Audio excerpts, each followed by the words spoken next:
دوستی تعریف میکرد درختام یه سالی خیلی بار داشتن، اونقدر بار که اصلا گفتم امسال مولتی میلیاردر میشم.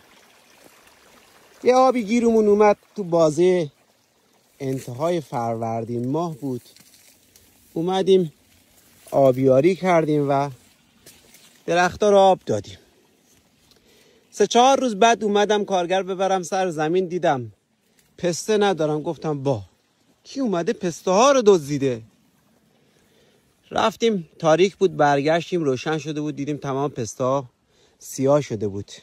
میخوام این رو به شما بگم دوست عزیز من، اگر پسته داری، بار داری و روی درختات همچین خوشه هایی رو داری، تا زمانی که این خوشه رو فشار دادی و اینجور صدایی کرد نباید آبیاری بکنی. باید صدای شکستن بکنه، زیر دستت سفتی بکنه، اون زمان مجازی با آبیاری. چرا؟ به 3 علت. علت سوم از همه مهمتره. اول اینکه وقتی آبیاری میکنید سطح کلسیوم میاد پایین به خاطر رطوبت و سطح رطوبت میره بالا، میزنه پسته ها رو سیاه میکنه.